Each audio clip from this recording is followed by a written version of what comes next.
Hello everyone, welcome to another episode of Unscripted and Unchained RPG Review. I am Game Master Bloodworth, and as you can see by the graphics, today's video I'm going to be doing a review of Hyborian Adventures for ShadowDark RPG. Someone had reached out.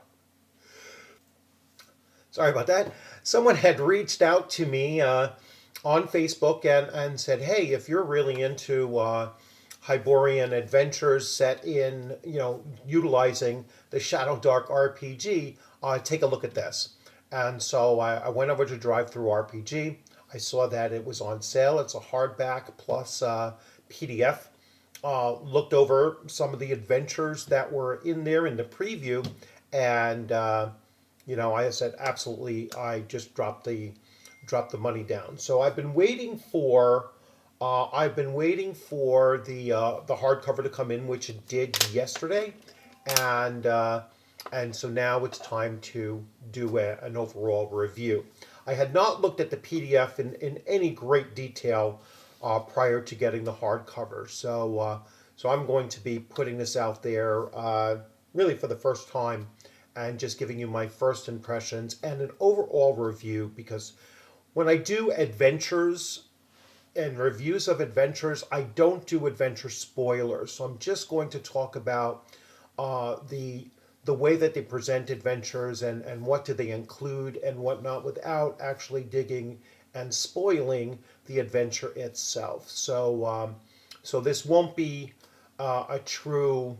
This is like a run through of the adventure itself, because, like I said, I don't like to spoil things. And then I'll show you that it is still available on Drive Through RPG, and I will bring that up as well. So without further ado, I am going to switch views here and take you over to this here. So let's see that we're in and we're not in. Now are we in? There we go. Sorry, sometimes that gets a little bit iffy, and I'm just going to pause this for a second to bring up another page. Okay, I just had to restore a page so you could see the drive-through RPG page as well. So let's get right into this. So here we have Hyborian Adventures for ShadowDark RPG by Carla Adder and William Murakami Brundage. Hope I pronounced those correctly. And as we go, so they're both the authors, primary authors. The development and editing is done by William. The art is also done by Carla Adder and a slew of other individuals. And the layout and design is done by William again. And then obviously the compatible with ShadowDark. Now, we go here, and I just want to focus on right now just the stories that are in here that are going to be translated to both an RPG adventure and ShadowDark in particular. So we have People of the Black Circle. We have Queen of the Black Coast. Shadows in Zambula. The Jewels of Gwalar, sorry. And A Witch Shall Be Born, which is probably one of my more favorite Robert E. Howard Conan stories out there. I just love this story. And then we get to the foreword, right? So about this book. So Robert E. Howard was a prolific and seminal writer of weird tales in the 1920s. Howard's work was published mainly in Weird Tales and popular pulp magazines that published Howard's short stories and numerous other soon-to-be famous authors. All right, so it goes through it. It talks a little bit about Robert E. Howard and all of the things about his story writing and such. So now the Conan stories, it breaks down each of the Conan stories. Basically, what does it feature, its location, and a very short summary of each of the stories. I like the maps. The maps are very simple, and they are, they're nice looking maps. All right. So, but I like the simplicity of the maps that you see here, and very, very easy for you to just transport them over to a VTT just by capturing the image and putting it up there. And here we have a much more detailed map, an internal map. So this is my first thing, and like I said, I'm not going to spoil anything here. Again, I really like the art, and the art is is well done here. It says danger level risky. All right, now there is nothing here that makes the person running it or the players, experience this, understand what risky means. What's the level that this is written for? How many player characters should there be in the party? Should I go with a very high level character as the main character and then with some supporting NPCs to go along, so that way it's focused on just one player character and and that supporting cast of potentially henchmen or whatnot, or does it take a party of fairly high level or mid level adventurers in order to be able to tackle this? And in each of the cases, they all are listed as risky without telling what the party makeup should be and what are the levels that they should be and whatnot. Now, I started looking through, and like I said, I don't want to spoil this too much. I started looking through to see, well, how can I figure that out? And I see that there's some creatures here with just 5 hit points, so fairly small level creatures, low level creatures. Going into here, so we have a sorcerer with just 9 hit points again. We have a giant eagle with 14 hit points. Spider swarm with 9 hit points. I'm not quite seeing anything that's going to say, wow, this is risky. Even in the numbers that are included here, 3 or 2 Black Seers, 13 hit points, which a first level character, first level fighter might have that many hit points as well. Here we have a Mimic at 23 hit points, but it's only 1. So if there is a party of 4 or 5, let's say, then it's not very challenging. And more like, so 4 Black Seers here with 13 hit points apiece. They're virtually one-on-one with a first or a second level player character. Here we have a white, and whites are, they have level draining and whatnot. They reduce con, so they're fairly dangerous. The master is AC 10, fairly easy to hit. 37 hit points. Okay, that's a pretty decent amount here.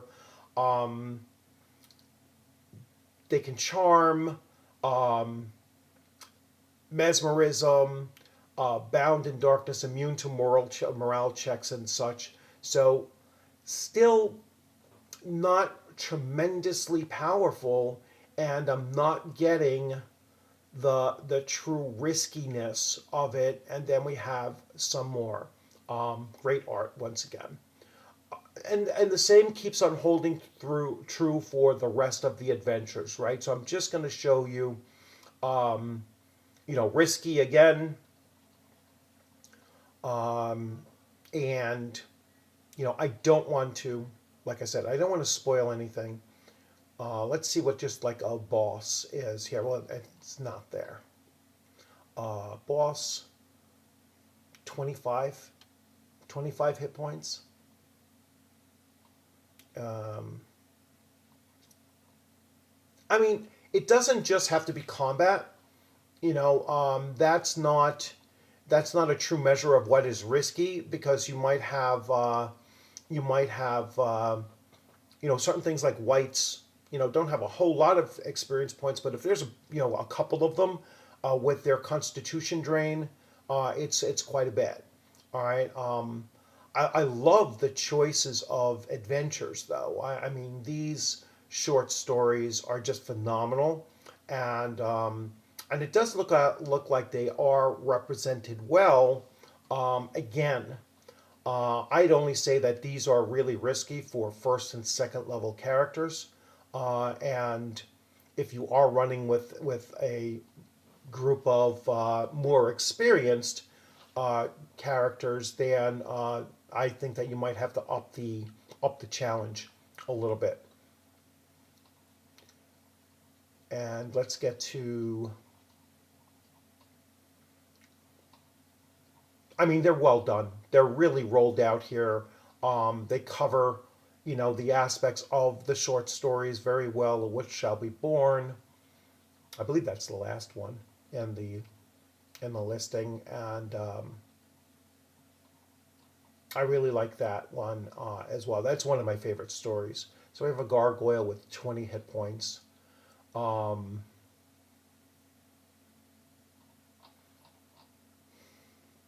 I'm just looking. Yeah, I think that pretty much. Well, here's one with 24 hit points. Um, the Winged Bat Devil from Hell, summoned by dark magic. As claws get a +2, they just do D8 damage. Um,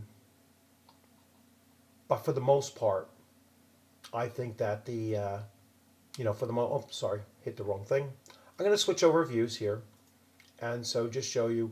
Now you can get this again in PDF for $12. Uh, Hardcover standard book is just $24.99, and you can get the hardcover plus the PDF on sale for $25.79. So I really do like it. I really do like the fact that they chose great stories to adapt to ShadowDark. I think that when you read through them and you go through them, and when I use them too, because I do intend to run these, when I take a look at them, I'm going to be thinking about how I'm going to set up the player party. Am I going to have a single player character that's fairly high level, and then with some assistance in you know very common for Conan stories. Actually, Conan typically was solo through a lot of these adventures, maybe with one or two sidekicks along the way, and they usually die. So that's where I'm probably leaning towards actually utilizing these, is to have it where it's just a solo player and a few henchmen along the way.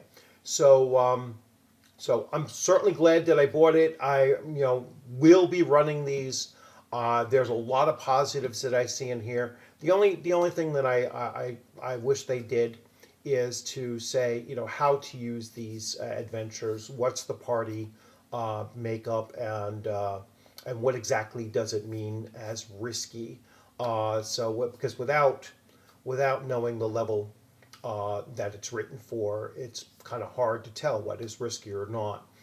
So definitely recommend it. I looking forward to running it, and I hope you enjoyed this review. And as always, enjoy the rest of your weekend. I look forward to seeing you on a gaming screen sometime soon, or at a convention. In June. June is my next two conventions coming up, and I'll be talking about those over the next couple of days and weeks ahead. And for the rest of you, if I don't see you on my screen or at a convention, keep on enjoying the hobby as much as you can. Definitely check out all of these things here. It's really cool to see all of this stuff coming out for ShadowDark throughout the rest of 2025. And Arcane Library is going to have a Kickstarter on March 11th, so just in a couple of days they're going to launch that. I'm really looking forward to that. And I think 2024 finished out the year with ShadowDark being the game of the year, and I think 2025 is shaping up to be the year of ShadowDark as well. So It'll be great to see them have like an 18-month, 24-month span of time where they are where this game system is the talk of the town. So anyway, you all have a great one and take care.